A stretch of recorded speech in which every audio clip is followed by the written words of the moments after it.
وعليكم السلام ورحمة الله وبركاته. እንዴት ናችሁ ያ ሼህ? አልሐምዱሊላህ ረብል ዓለሚን።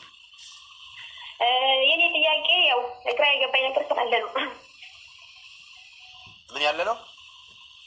ግራ የገባኝ ነገር ስላለ ያው እኔ ምክር እንድትመክሩኝ ጭምር ነው ማለት ነው።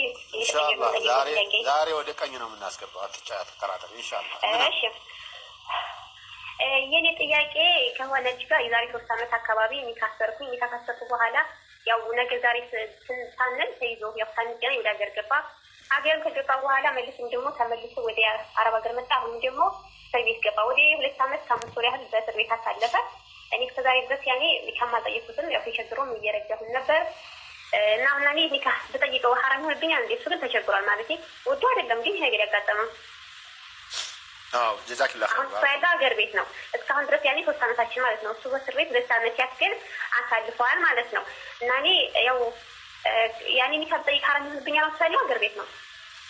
አዎ ገብቶኛል። አዎ አንደኛ በዚህ ባደረግሽው ጽናትና ለትዳሩ ድጋፍ ትልቅ ምስጋና ይገባሻል። ብዙ ልጆች ተሎ ነው ወዲያው ነው የሚበሳጩት። ታሰረ ሄደ ሲባል ወዲያው አስፈቱኝ ብለው ያዙ ይልቀቁኝ ነው የሚሉት።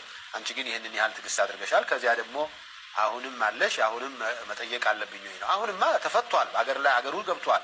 አንቺ አገር መግባት ትችያለሽ። ትዳሩ ቢቀጥል ምንድነው ሊጎዳሽ የሚችለው? አንቺ እስከሚቆይ ድረስ እስከሚመጣ ድረስ መቆየት ያስቸግረኛል ማግባት አለብኝ ለራሴ ብለሽ ከሆነ መጠየቅ ትችያለሽ። ይሄ ተራርቀው የሚኖሩ ባሎቻቸው ወይ ሚስቶቻቸው የታሰሩባቸው ሰዎች ትዳራቸውን ለማፍረስ በቂ ምክንያቱ መራራቁ ራሱ በቂ ምክንያት ነው። ተራርቀናል እኔ ያገባሁት አብሮ ለመኖር እንጂ ተራርቀን ለመላላክና ለስልክ ለመደዋወል አይደለም ብሎ ወይም ብላ ቢያቀርቡ ሸሪዓ ፍርድ ቤትም ይፈታቸዋል።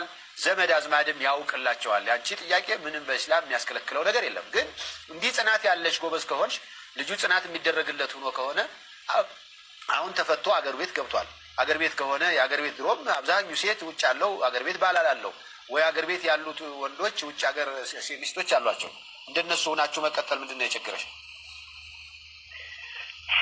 የሚቸገረው ነገር ያኔ ምን ችግር የለም። ግን የሚታስበው አንዳንድ ሰራው ነገር ማለት እስካሁን ድረስ በፊት ታስናሰ በነበረበት ጊዜ በገንዘብ ዙሪያ ለምሳሌ ፈተንን እናገናኛለን ብለን ስናኔ የሚታሰር ከዛ ልክ ኒካው በታሰረ በ5 ወሩ እኔ ኃላፊነት ያህል ገንዘብ አለኝ አንተ ምን ያህል ገንዘብ ካለህ አገናኝተን ይሁን ነገር እናድርግ ብዬ ተጨቀጭቆ እሱ ፍላጎቱ እያዛውቶ የማክበር ነበረ።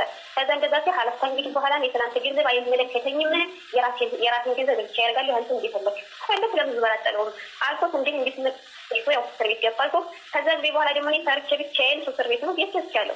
አሁን ከቤቱ ነው የለበትም ነው ሰው ደግሞ አንዳንድ ሰው ደግሞ ያው ቃል ስለገባሽ ቃሉ ሳሳል አልሰረሰም ይካለ ነው ብቻ አሰራቸው አለበትም ይሉኛል። እኔ ደግሞ የለበትም ይዛኝ ቃሉና ኮንትራት ናቸዋለሁ። ይሄ ስንት ይታያል። እኔ የሰራው በይሁዴ ነው ማለት ነው።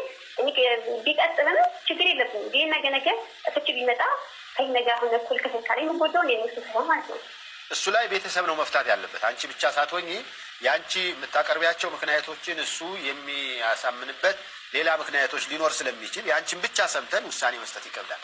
እኔ እንዲያው ለዚህ ይሄን ያህል አንቺ አሁን ቢቀጥል ችግር የለሽም፣ ግን ሄዶ ወዶ ገንዘቡ እንዳያጣላን ስትኖሩ መቼም አብራችሁ ነው የምትበሉት የምትጠጡት የምትኖሩበት። ግን ስትለያዩ የማን ነው እየተባባልነ ቤተሰብ የበለጠ እንዳናቆሸሽ እና እንዳናጣላ አሁኑ ለይቶልን እንግባ። ይሄ ትክክል ነገር ነው።